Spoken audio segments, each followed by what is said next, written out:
You're listening to the Archaeology Podcast Network.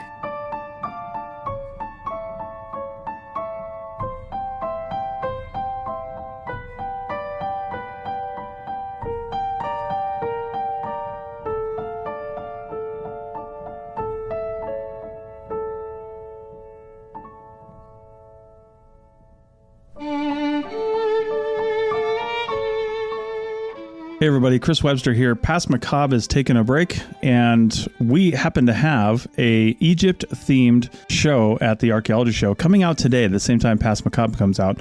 But we're making the assumption that some of you do not listen to our show, and you only listen to the Past Macabre. So instead of running some random rerun, we are going to run the Archaeology Show episode 326 with 3 news articles about Egypt. Enjoy the show. You're listening to the Archaeology Show. TAS goes behind the headlines to bring you the real stories about archaeology and the history around us. Welcome to the podcast. Hello and welcome to the Archaeology Show, episode 326. On today's show, we're heading to Egypt for 3 stories that span thousands of years. Starting with a mysterious structure detected beneath the ancient city of Per Wajet, then a newly discovered royal tomb linked to Pharaoh Thutmose II near the Valley of the Kings. And finally, the remains of one of the largest Coptic monasteries ever found. All right, let's dig a little deeper. And I don't think it's aliens this time.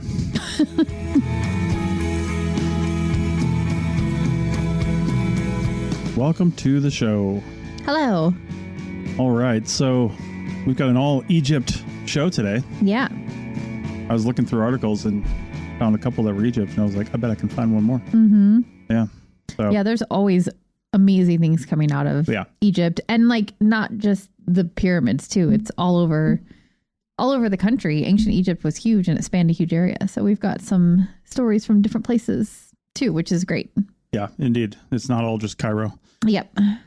Anyway, so this first one is from Science Alert, and it's called Mysterious Structure Found Buried Beneath an Ancient Egyptian City. Mm-hmm. And I hate it when they put mysterious in there. I know. It was only mysterious, because they didn't know what it was. And they're like, hey, what's this? Yeah. And like, it's just the way these articles are. They're trying to hook people by like, oh, maybe it's something that's like not what it seems or whatever. But like, no, it's just, there's more below the ground than we know about, obviously. I think the next time, if there is next time that we ever record a historic archaeological site, we should just put as the description, mysterious cans found on surface near mine. Yeah. What could these be for? Yeah. And so, all right. So this is in the Nile Delta in Egypt. Mm-hmm. And I mean, a lot of things in Egypt happened in the Nile Delta, not just the Delta, but around the Nile as well. I mean, it was just such a good source for agriculture at that time. So of course, tons of people lived in this area. Yeah. And what they found was, again, what the article is calling a mysterious structure buried beneath the ruins of an ancient city. Mm-hmm. And that is not uncommon. There's lots of stuff buried in Egypt. Well, first off, people have been there for literally thousands of years. And the sand covers things. The Nile moves back and forth. And because it's in a sandy environment, it moves quite a bit. And sometimes the Nile is 10 miles away. Sometimes the Nile's right there. Right. Yeah. So, things get out of favor, I guess I should say, cities and things like that, because it's no longer feasible to live there. Yeah, right? Exactly. The one thing that you have to remember as a modern archaeologist is that what you're looking at right now today is not necessarily what the landscape looked like 1,000 years ago, 5,000 years ago, or however long it was. And you have to try to use various different types of science basically to get an idea of what it looked like. Like what is it? You studied it in grad school, like the fluvial geomorphology. Yeah, that's like rivers, right? Studying rivers, yeah. Yeah, just studying rivers and where they were in the past compared with today. So that kind of stuff is just so important to understanding where people lived in the past. Yeah, the softer the banks of a river, basically the more loose it is, I guess, the more a river is going to move. And that's, a river basically works like an airplane wing, to be honest with you, with fluvial mechanics, they call it, which is how water flows. Yeah. If you've got a lot of friction, which means a lot of materials kind of coming off of the bank of a river. That's eventually going to cause a curve. And that curve turns into kind of a big old loop. Like an oxbow, right? And it turns into an oxbow, and then you get oxbow lakes when the river carves its path straight through again. Yeah. And sometimes it'll do that because of flooding, because it'll take the shortest path. Yep. And then, then you end up with a blocking off of this oxbow, and then it becomes an oxbow lake, or it just becomes something you can see from an airplane. So. Yeah, there are some places that you can really see this well when you just look at the satellite image, because you can see the remnants of these oxbows and oxbow lakes. Like flying over the Midwest of the United States. Yeah, you can really see it. It's so cool looking. So anyway, the ruins here are called Tel El Fararin, and which is Arabic for Hill of the Pharaohs. And this city has had multiple names across 6,000 years of existence. Of course it did. I mean, 6,000 years is so long. Yeah. Of course it did, right? Yeah. The ancient Egyptian name is Per Wajet. And the reason it was called that is because it was sacred to the snake goddess, Wajet. Yeah.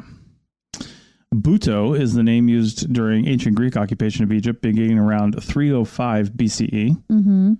And then the current name, Tel El Fararin, is what it became after that. Yeah. So, all right.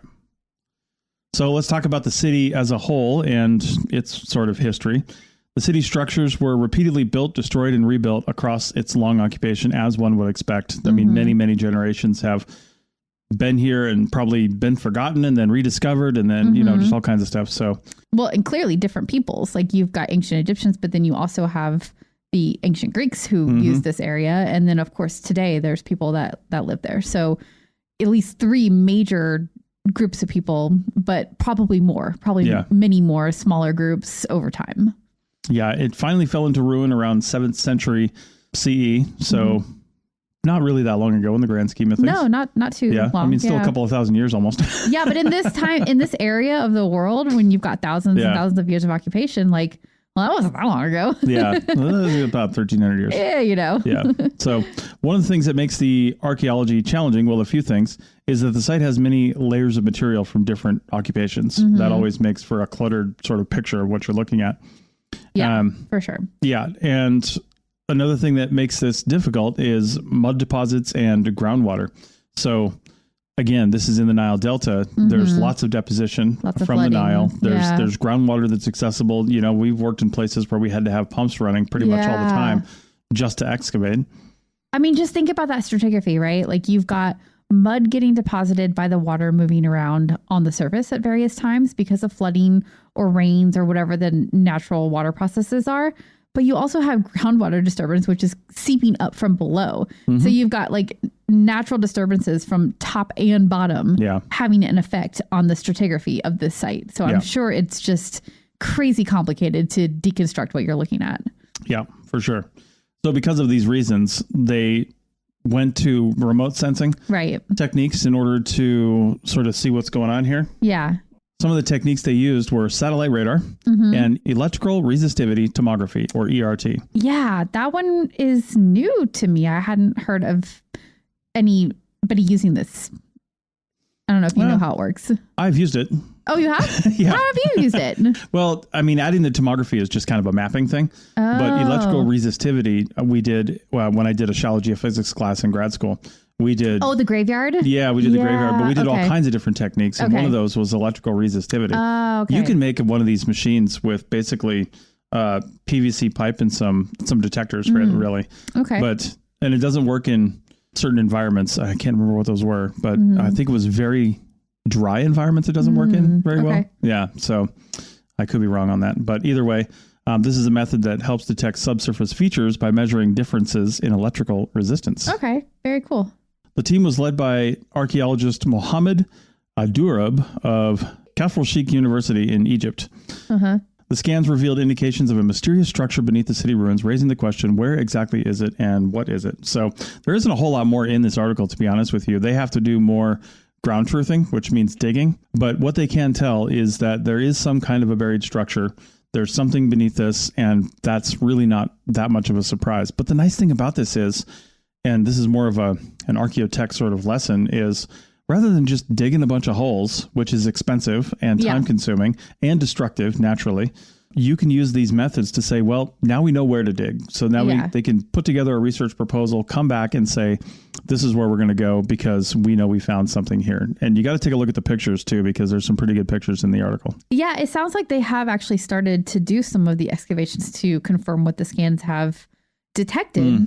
They found that the structure is around 2,600 years old, which dates it to the Site period, which is the 26th and final dynasty of ancient Egypt. So, old, but not the oldest of the ancient Egypt times, They also found these mud brick walls and a collection of amulets, which all date to that time period. So they know they've got a pretty good occupation from this final dynasty in ancient Egypt, which is super cool. Yeah, indeed. And it looks like that's also how they figured out that the occupation of this city was dedicated to the goddess Wajit of Buto because of the amulets and things that they found in this when they were doing these excavations. So all these spiritual artifacts mean that there might have been some kind of religious purpose maybe going on with these walls. But of course, they have to do more excavations to really find out exactly what this building was used for. And I'm sure as they excavate too, they'll find more structures and more things around it while they fill in the picture of this like last dynasty of ancient Egypt here. The biggest takeaway on this article is the combining of geophysical measurements, so satellite data from remote sensing data, which is really boots on the ground remote sensing data, and creating an accurate vision of what's below the surface without actually digging. Yeah, exactly. So. That's the genius of these. Like you said, it's like you can't just like put your shovel in the ground and hope for the best. I mean, you can, and that's what people did in the past. But now we have all these amazing techniques to help us really hone in on where to look. And this is just one really great example of them using this technology to help, focus where they're doing their excavations. It's really cool. All right. Well, we're done with that one. We're going to move on and stay in Egypt, but we're going to talk about somebody who can be taken off the missing persons list. Back in a minute. Welcome back to episode 326 of the Archaeology Show. And now we're going to go to another article here, and it's from, I don't know, they're not very popular, but it's National Geographic. Oh, that little publication. Have you ever heard of it? Whatever. National Geographic. They don't even put their name on themselves anymore. There's a big yellow square. Like we're supposed to know what that is. Anyway, the article's called "A Dynasty's Last Missing Tomb is Discovered." And, just to get it out there, it's the long missing royal burial of Pharaoh Thutmose II, described as the first royal crypt discovered in recent years. I will say Nat Geo is a little behind the times on this one because it was actually discovered about a year ago.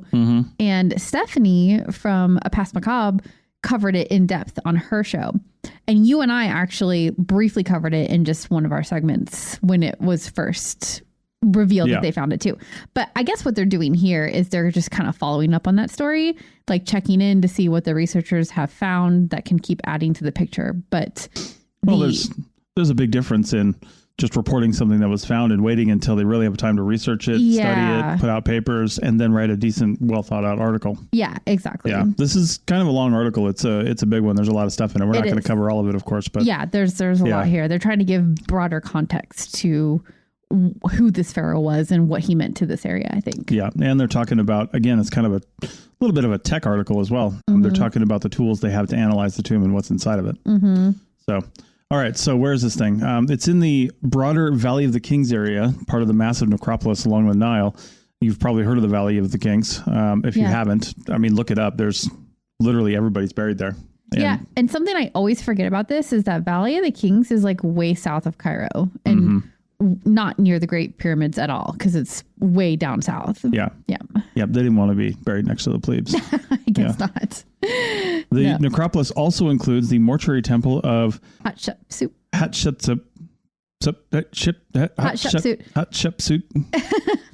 Hatshepsut is one of the more famous queens. Do you call them queens? Pharaohs? I think so, yeah. Yeah, queens in Egypt because she ended up ruling in place of, I'm not sure if it was her son or her nephew or who it was, but she actually ended up being a key ruler in ancient Egypt. So, and his half sister.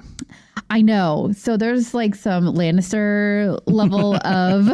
Well, the Egyptians. The Egyptians were the first Lannisters. They invented the Game of Thrones. They did. Yeah. So yes, she was his wife and also his half sister, which is just not good for the royal bloodline. But that's what they did.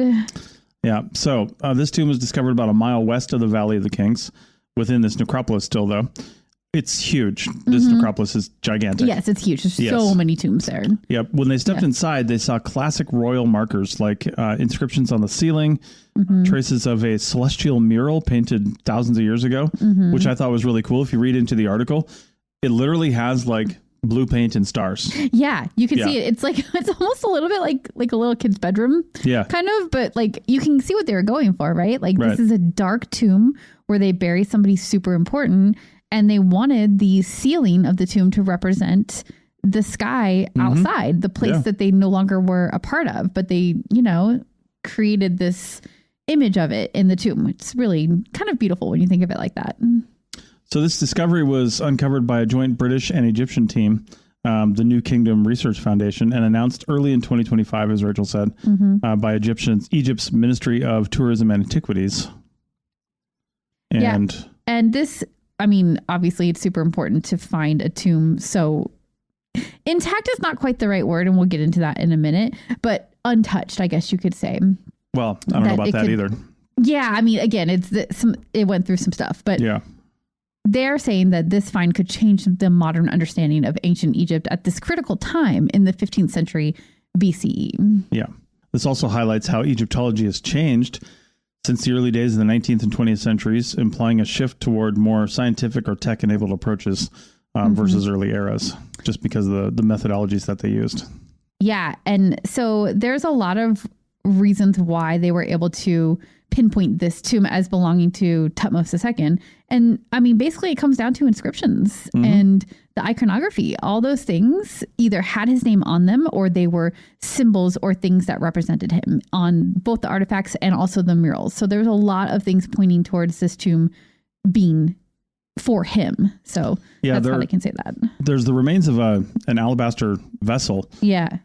I'll tell you what, the one thing I learned about Egyptology, like well over a decade ago, probably in school or something like that, was about a cartouche. And the cartouche is the sort of oblong circle, oval, if you will, with sort of a base on it. That always represents a pharaoh or a king. Oh, yeah. Yeah. And the symbols inside of that are nearly always the same. There could be some variations, but it represents the name of the pharaoh that was, belonged to this or at least be talked about or whatever. And it's just a huge hallmark of, you find this and well, that person already lived at least up until this point so they could be talked about. Does that mean they're talking about somebody ancient to them, or does that mean they're talking about somebody current? And they found enough of this within here, and because of where it was found, it's unlikely they would have named any other pharaohs within this burial other than the one that was buried here. Yeah, exactly. So. And now this tomb was not in perfect shape. And like we said, the ceiling was falling down and there were other things going on that were not good. And also there was no actual remains of a pharaoh here. And a lot of the grave goods were gone. Yeah, and looted. Well, no, it actually hadn't been looted. Well, it was moved. Because it was moved. That's right. Yeah. So like not long after Thutmose II was laid to rest here, the tomb was flooding and they had to move it. So they moved him to a different tomb somewhere far enough away to not be flooded anymore. And all his grave goods and everything went with him. And I do believe that tomb that he was in was eventually looted. And researchers actually do have his remains, his mummy. So we have him, we know where he is or where he was eventually laid to rest permanently. It was just, this was the original tomb that they had to move him out of when, flooding happened. Because it's denial, obviously, flooding, right? Yeah. But what it did do, and this is the cool part about this, is because they couldn't use this tomb anymore, it was flooded, it gives us this like kind of untouched place where everything else is still intact. All the murals, all the things that they couldn't move with the pharaoh when they moved him, all that stuff was still there and intact except for the flooding that happened. So in that way, it's a really great way to learn about the construction of these tombs and what they look like and how they were used and that kind of thing. So it's a cool learning opportunity that you don't get very often in archaeology. Yeah, that's true. And a couple of the scientific techniques that they use discussed in the article include X-ray tomography, which again is a mapping technique using X-rays, and ancient DNA analysis, which can be applied to Egyptian mummies and artifacts in some cases. Okay. So using these and other techniques, they really have been able to tell a lot about this. Yeah. A lot about this tomb, and even though the ceiling caved in. Yeah. But aside from that. Yeah. Yeah. Yeah. Super cool. I think it's a really neat and different learning opportunity, which you don't get a lot of that in a place like this that is so heavily studied, you know? So having this be like both intact and not intact at the same time is just a really different and interesting learning opportunity. Yeah. Yeah. All right. Well, speaking of things getting destroyed in Egypt, we're going to talk about Christians next in segment 3. Back in a minute. Welcome back to the Archaeology Show, episode 326. And I'm not going to say that the article sources that we have is a popularity contest. Oh, God. But if it were, why? These next ones would win because they are popular. And anybody who knows this show knows what I'm talking about. Oh, my God. All right. So this one's from so annoying. The Popular Mechanics. Oh. And it's I hate everything about what you just said. Archaeologists discovered the remains of one of the largest Christian monasteries ever. And I saw this and I actually read it because I just read a lot of articles. And this is the third one I dropped in here because it's actually Egypt. I know. When you said that we had a Egypt theme, I was like, wait a minute, that last article is about Christianity. How is that related to Egypt? But, you know. Because they went everywhere. They did. They definitely did. Yes. So, yeah. So, all right. Well, archaeologists found the remains of a major Coptic, and that's basically just kind of like a time frame, really. And it's like early, right? That's early Christianity. Yeah. A Coptic monastic complex described as one of the largest Christian monasteries ever, and now the second largest known monastic complex in Christian history. That is crazy to me. Yeah. Yeah. Just tells me we haven't really found them all, because how could the biggest one ever be here, or the second largest, I guess, complex? And it might just be that other ones that were bigger were converted into other things over the years, and they just don't work the way they did when they were as big as they were, you know? That is something to remember, though. Like, when they make statements like this, you can't assume everything's been found. It means of the things that have been found, this has these attributes, right? It doesn't mean it's literally the biggest. It means it's the biggest that's been found. Yeah, exactly. Right? So anyway, it was discovered at the Al-Qalaye, I don't know if I'm saying that right, Qalaye archaeological site in Egypt. Yep. And there's a little bit of a historical context we can give on Christianity into Egypt. Yeah, because that was super interesting to me, because I just didn't realize that there was that much Christian history in Egypt, but Egypt did begin transitioning to Christianity shortly after the turn of the 1st century CE. And by the 5th century CE, Egypt had become kind of a hub for this Coptic, again, that's the time period for Christianity, this Coptic art and culture for the area. Mm-hmm. So, yeah, kind of surprising. Yeah, when you think of Egypt, you often think of just, pharaohs and the icons of the pharaohs, like the Sphinx, Tutankhamun, pyramids, things like that.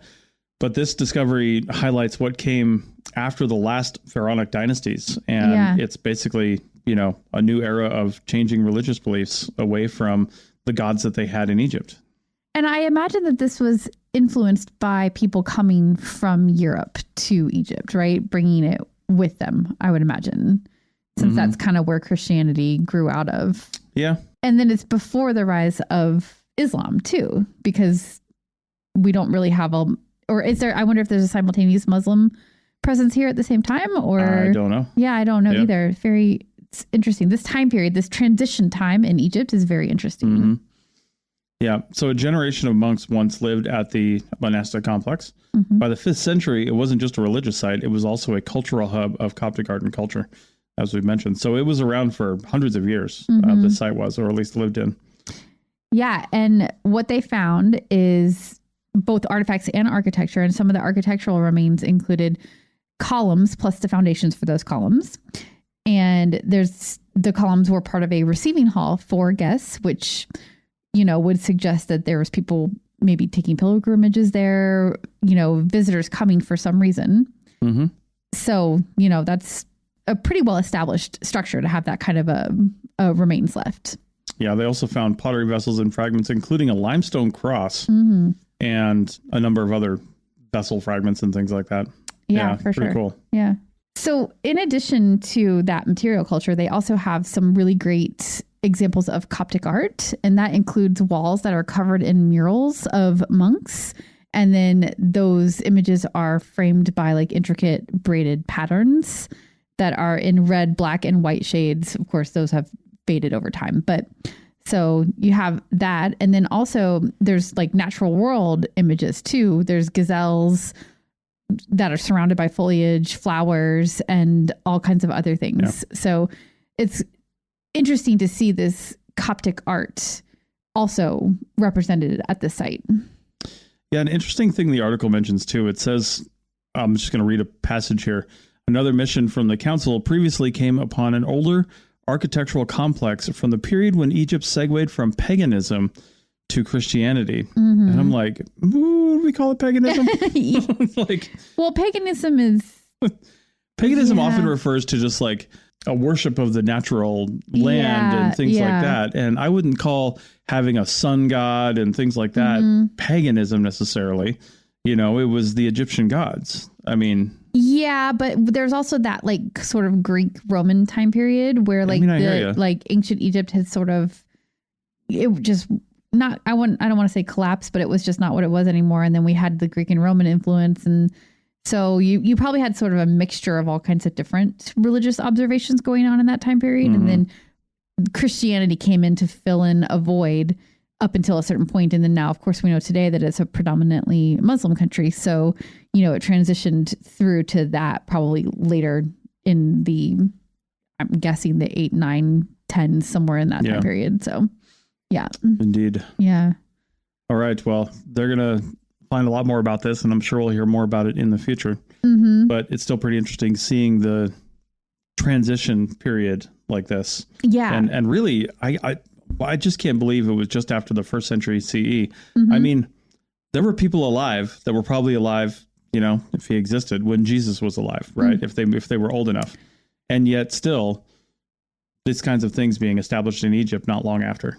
Yeah, it says that this actual site dates back to the 5th century. So I think that this particular site dates to the 5th century, but there's evidence that maybe there was early Christianity back to the 1st century, possibly. Sure. Sure. Yeah. Yeah. It's just, still kind of amazing. Yeah. Yeah, it is. It's crazy. Anyway. All right. Well, that's it for our Egyptian expose. Mm-hmm. And we'll be back next time with more articles. Yep. Or maybe we'll do a stratigraphy episode, a strat chat. I do still want to do one. So you never know. You never know what we're going to do. You don't. All right. See you next time. Bye.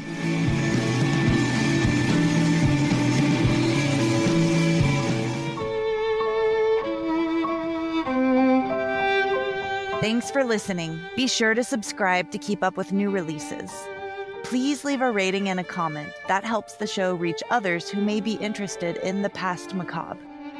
For access to bonus content from all Archaeology Podcast Network shows, become a member at archpodnet.com/members. That's archpodnet.com/members. You can find show notes for this and other episodes at archpodnet.com/TPM and follow Past Macabre on Instagram. That's PAST_MACABRE. You'll find pictures of the sites and artifacts discussed, Q&A sessions, and episode topic votes. Hope to see you there.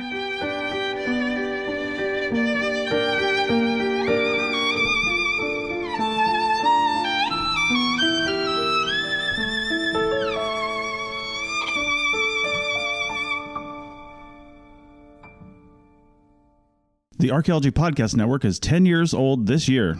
Our executive producer is Ashley Airy, our social media coordinator is Matilda Siebrecht, and our chief editor is Rachel Roden.